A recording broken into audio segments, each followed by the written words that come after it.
como tal o mandato del Banco Central.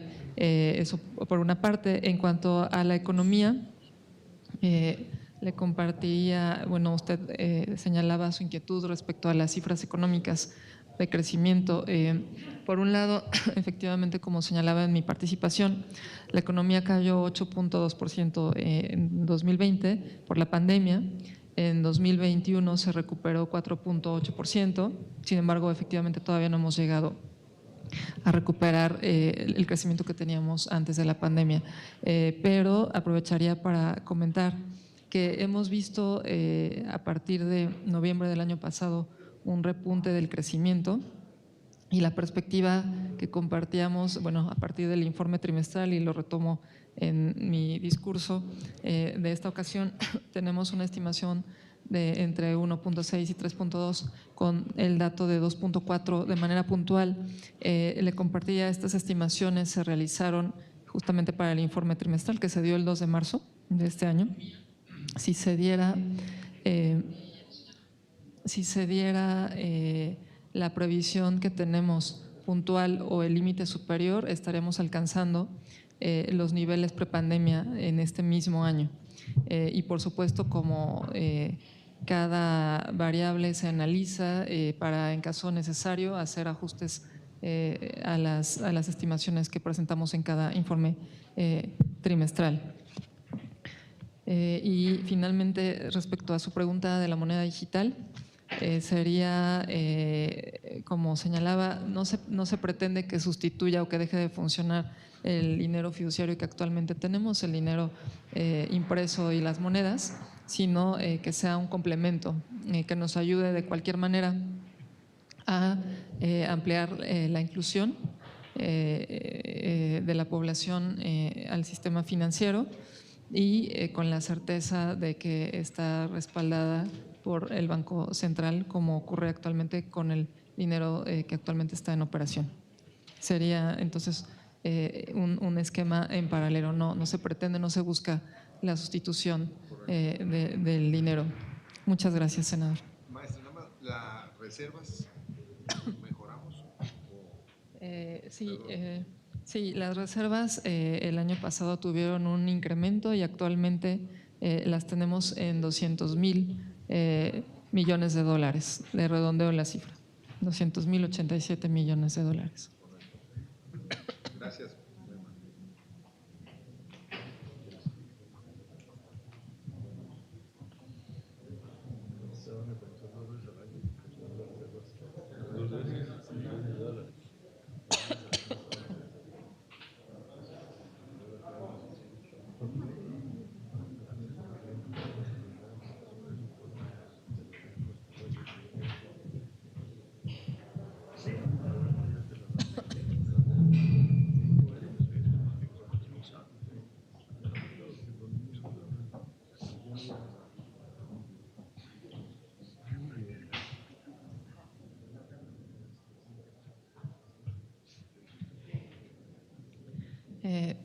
Perdón, y aquí tengo las preguntas del senador Noé.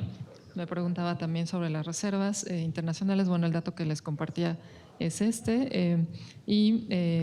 Sobre el tema de las criptomonedas, señalaba yo, bueno, estos son activos que no están respaldados por el Banco de México, no es una moneda de curso legal. La legislación emitida sobre estos activos dejó la libertad para realizar operaciones con dichos activos fuera del sistema financiero, y solo impone obligaciones a las empresas que se dediquen a realizar operaciones con ellos para establecer medidas y controles de prevención del lavado de dinero y financiamiento al terrorismo. La desregulación que opera en estos activos es una situación que se da en mercados tanto desarrollados como emergentes, y se ha planteado por parte de las autoridades de mercados desarrollados la necesidad justamente de regular esto. Les compartía, en estos grupos de bancos centrales en los que participa activamente el Banco de México, justamente se está planteando y revisando este tema y muchos otros, justamente para continuar con la protección de los participantes, exacto, del sistema financiero. Muchas gracias. Insistir en la comunicación. Por supuesto, la comunicación es muy importante y juntos vamos a, claro que sí, a poder seguir trabajando de la mano. Les agradezco mucho.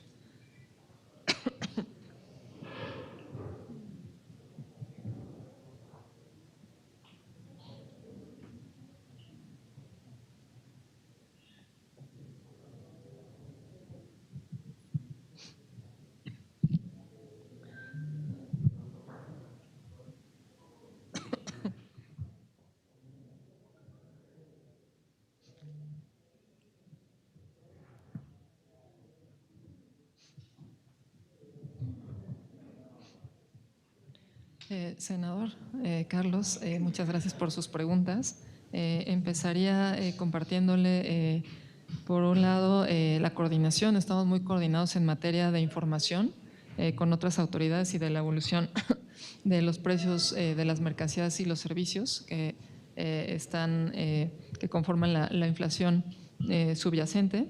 Y me preguntaba las razones de un cierto optimismo que pareciera reflejarse en las cifras o en lo que estamos señalando. En la decisión de marzo, finales de marzo casi, de política monetaria que tomó el banco, se realizó una estimación de pronóstico de inflación que de hecho se revisó a la alza de manera importante, y esto nos llevaba a una convergencia en el horizonte de política monetaria, es decir, se recorrió la convergencia al primer trimestre de 2024.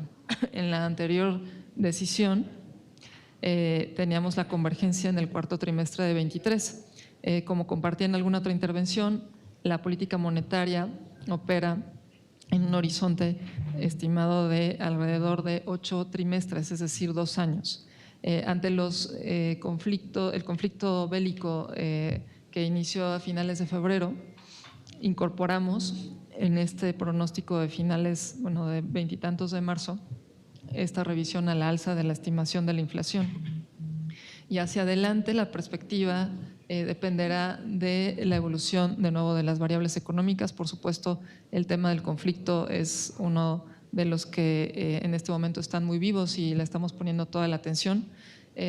Si la duración del conflicto se ampliara y dependiendo de si hay alguna otra toma de decisiones de aumento de sanciones, por ejemplo, entre otras variables económicas que analiza el banco, podría ser necesario revisar al alza el pronóstico. El pronóstico publicado, el último publicado por el banco, fue justamente con la decisión y nuestra próxima decisión, que es a inicios de mayo, estaremos revisando y, de ser necesario, ojalá no, pero de ser necesario, se actualizaría el pronóstico. El pronóstico anual es de 3%,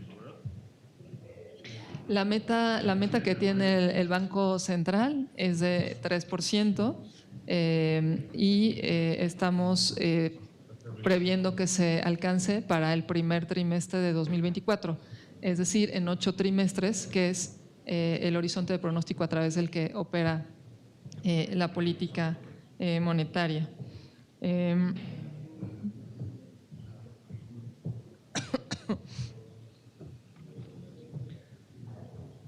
Y respecto a me preguntaba también, la inflación no subyacente, justamente tiene todos los elementos que usted compartía, las mercancías y los servicios, ambos han sido afectados por la pandemia, también por el cambio que hubo al no poder tener acceso a servicios por el confinamiento.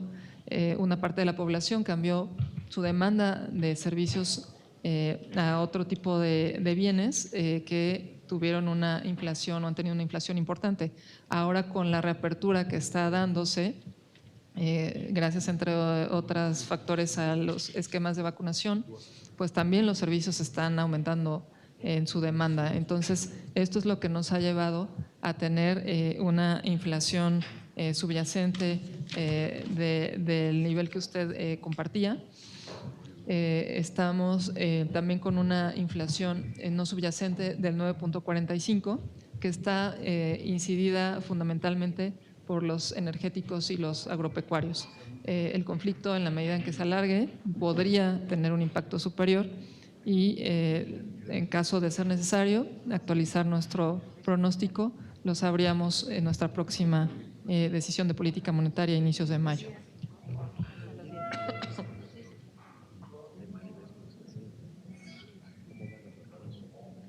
Muchas gracias.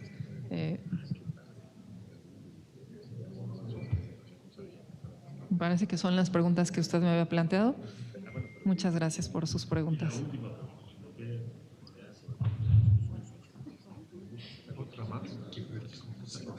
El tema de, bueno, aprovecho porque me la están preguntando varios senadores.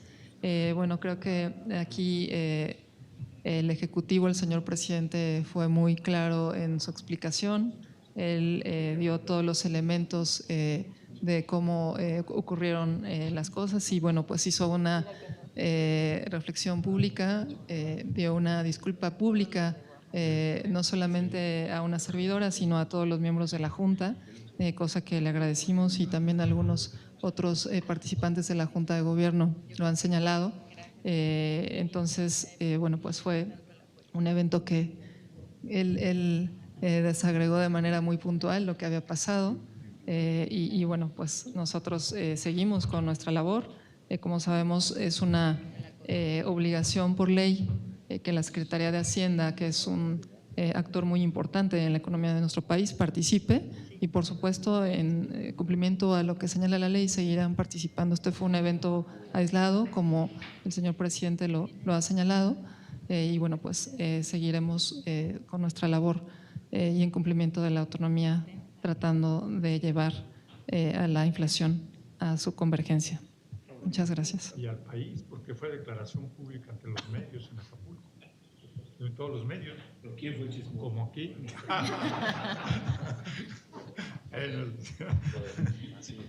No soy de Hacienda. No lo dijo el presidente. No la gobernadora, fue el de Hacienda, echarle culpa al de Hacienda. No lo dijo el presidente. El presidente dijo que fue el de Hacienda. Bueno, pero el de Hacienda.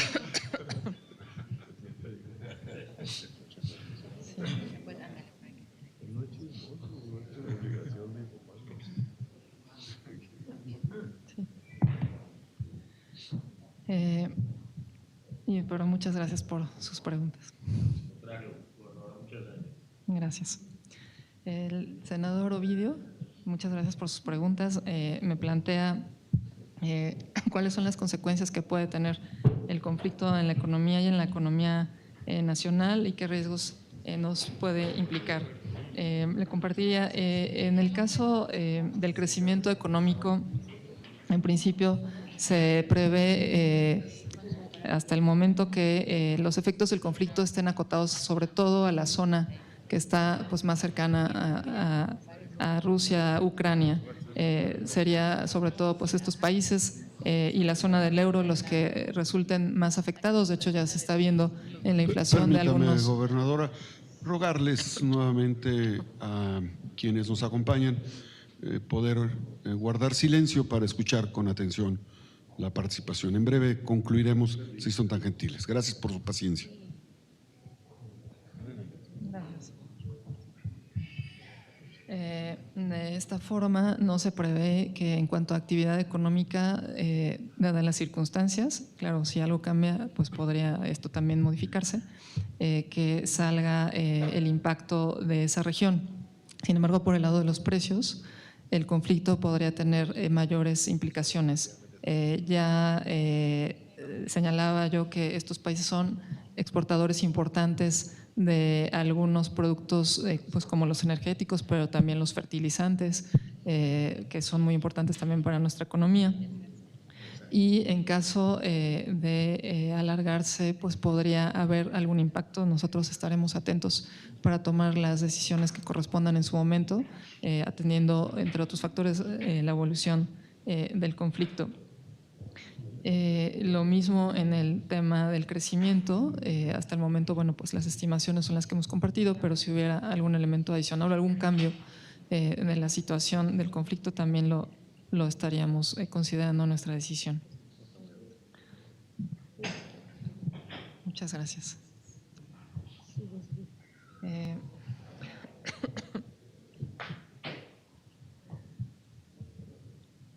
Senador, muchas gracias por sus preguntas. Bueno, respecto al tema de la decisión pasada y el anuncio, ya compartía yo, creo que el presidente fue muy claro y pues dio la disculpa pública a todos los miembros de la Junta, que por supuesto pues ya varios han comentado, pues justamente lo que él dijo fue un momento donde él no tenía toda la información y bueno, pues este evento seguramente no volverá a ocurrir y nosotros seguiremos actuando en nuestro marco de responsabilidades. Y en cuanto a la salida de capitales y la perspectiva para el futuro, que también me pregunta otros senadores, le compartiría, efectivamente se ha dado una salida de tenencia de valores gubernamentales por parte de extranjeros. Sin embargo, compartiría, esta salida inició antes de la pandemia y se ha debido a distintos factores que se han modificado o que han surgido a lo largo del tiempo. Por un lado, le señalaría algunos relevantes. Con la caída de los precios del petróleo de 2014, ocurrió este evento, después se sumó incertidumbre asociada a las elecciones en 2016 en Estados Unidos, posteriormente la renegociación de la ahora TEMEC, que fue un tema coyuntural que después se resolvió, y a esto se le sumó el efecto, por supuesto, de la pandemia, donde sabemos que ante circunstancias de riesgo los capitales suelen buscar monedas más seguras. Es decir, esto ha ocurrido no solamente en la economía mexicana o con la moneda mexicana, sino también en otras economías. Y respecto a la perspectiva, por supuesto, es importante tener capitales de tenedores extranjeros en México. Respecto a una reversión, aquí hay varios factores que pueden incidir. No podríamos anticipar en este momento cuál podría ser el que se vaya a dar en el futuro, pero le compartiría que, por ejemplo, tenemos la reciente reforma al sistema de pensiones que puede incentivar una demanda adicional de un actor local, las CIEFORES, que pueden aumentar gradualmente su portafolio de activos. Por otro lado, tenemos que pudiera ocurrir que haya decisiones de mover algunos de estos activos por parte de los inversionistas a valores soberanos de China, que está entrando recientemente a un índice de referencia de inversión para el mercado de deuda gubernamental. Y por el otro lado tenemos los riesgos que señalaba en mi posicionamiento al inicio de esta comparecencia sobre la normalización de la política monetaria en economías avanzadas. Esto podría traer pues justamente un movimiento de capitales que estén en economías emergentes, no lo especificaría a México hacia el futuro, pero por lo pronto tenemos un tipo de cambio sólido que también es reflejo pues de la confianza que en este momento se tiene en nuestra economía. Muchas gracias, senador.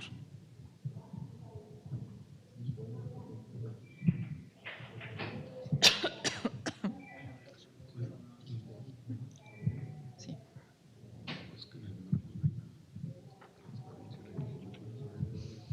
Senadora, muchas gracias por sus preguntas. Bueno, justamente es una pregunta muy similar a la del senador Víctor. ¿Cuál sería la perspectiva sobre la tenencia de valores gubernamentales por parte de extranjeros? Señalaba yo, han sido varios factores, no solamente la pandemia los que han llevado a esta salida a lo largo del tiempo.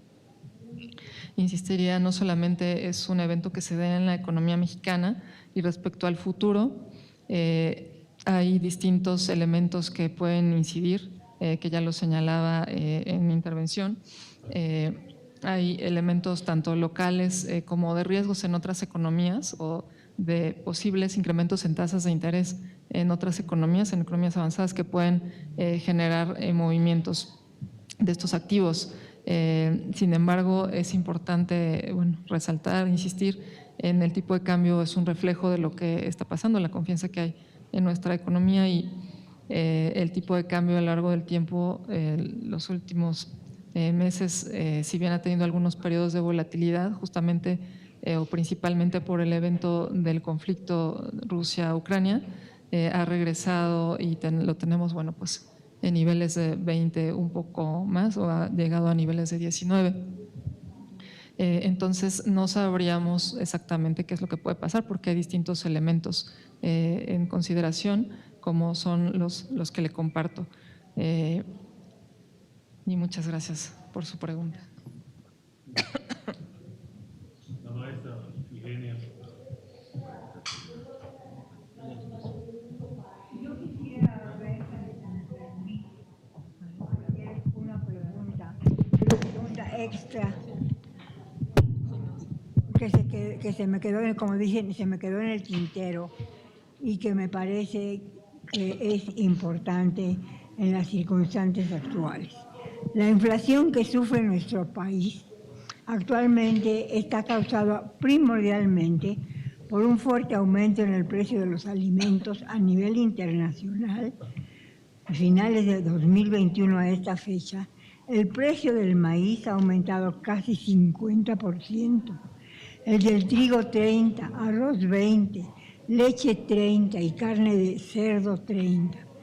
Estos aumentos han sido ocasionados por rupturas en las cadenas de suministro debidas a la pandemia, principalmente en China y recientemente al conflicto bélico entre Ucrania y Rusia.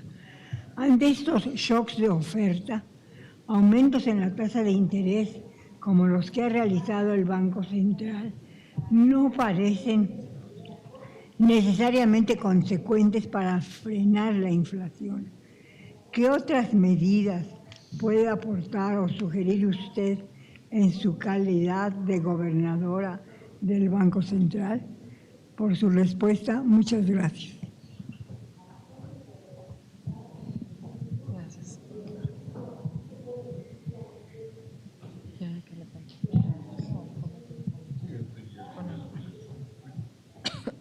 Gracias. Sí.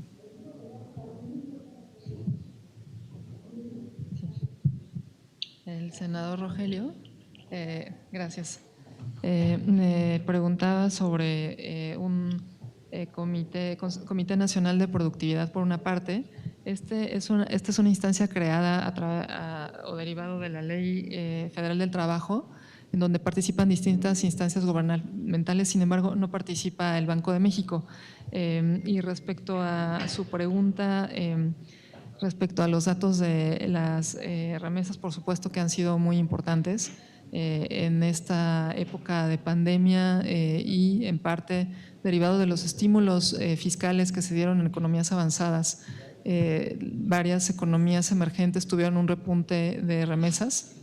México, por supuesto, uno de los más importantes, y le compartiría que en 2020 las remesas totalizaron 40,000 millones de dólares, que tuvo o implicó una expansión anual de 11.4%.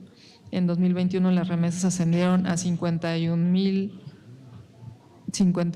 millones de dólares, con una tasa de crecimiento anual de 27%, y la perspectiva, si bien bueno, es un factor que depende básicamente de la decisión de los mexicanos en el extranjero, se prevé de cualquier manera que sigan teniendo un crecimiento hacia el futuro. Y en el primer trimestre, me preguntaba los datos de 2022, en el primer bimestre de 2022, los ingresos fueron de 7,841 millones de dólares, superiores a los 6,458 que se dieron en el mismo lapso de 2021, o sea, el primer bimestre, lo que implica un incremento de 21.4% en ese periodo.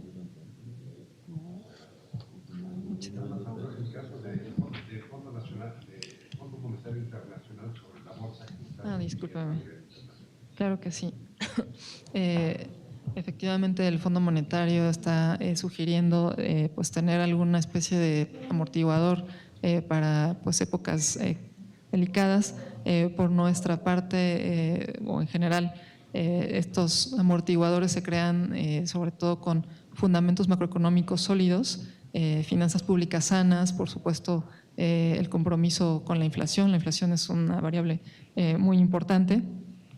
Tener un sistema financiero bien supervisado, capitalizado. Compartía en mi discurso que esta es la situación con la que cuenta el sistema actualmente en México, y en nuestro caso pues tenemos adicionalmente las reservas internacionales. Les compartía ya hace un momento la cifra, y en este caso el objetivo es, de acuerdo a lo establecido en la propia ley del banco, regular el buen funcionamiento del mercado cambiario. En caso necesario, bueno, pues se ocuparán de acuerdo a lo que establezca la ley. Muchas gracias. Gobernador, o sea, ¿qué va a ser cada vez más importante, sobre todo en el tema de bienes agrícolas? El agua. Esa es una crisis enorme que nos va a pegar, sin lugar, y este año creo que más. Así es. Sin dudas. Luego, me falta nada más uno de la senadora Ifigenia. Ahí está.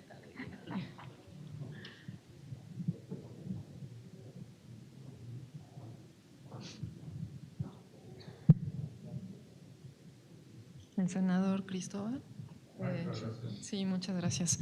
Me pregunta, por un lado, si se pueden mantener las proyecciones que tiene el Banco de México, si todas las transacciones eventualmente serían con dinero digital, con la moneda digital que se está pensando desarrollar, y por otra parte, si se pudiera prever un crecimiento mayor de las tasas de interés para controlar la inflación.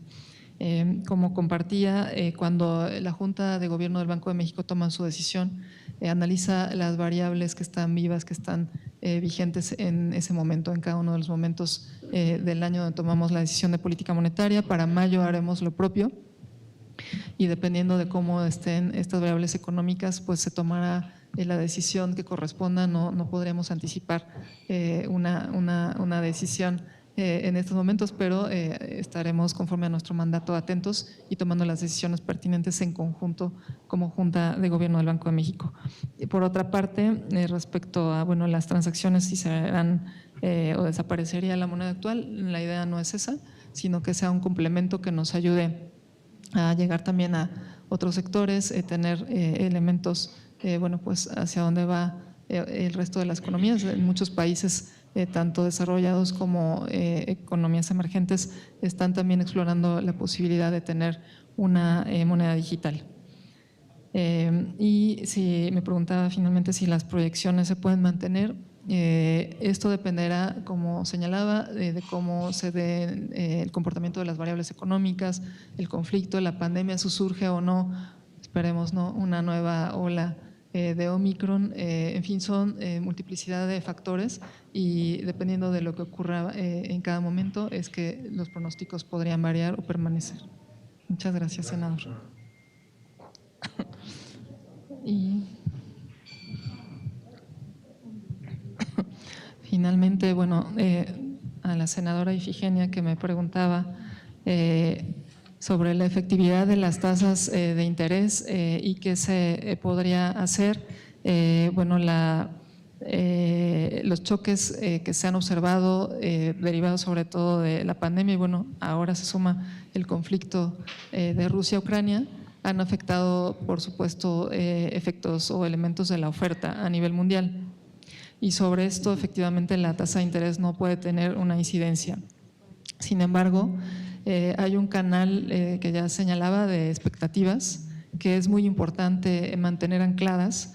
Esto es uno de los elementos que nos ayuda a llevar la convergencia en nuestro horizonte de pronóstico.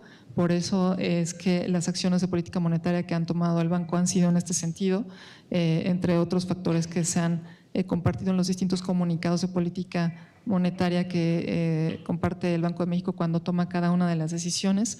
Entonces, consideramos o hemos considerado en cada uno de los momentos que ha sido importante el incremento de la tasa de interés, sobre todo o entre uno de los elementos más importantes para mantener ancladas las expectativas, con independencia de que la oferta efectivamente no responde a un incremento en las tasas de interés.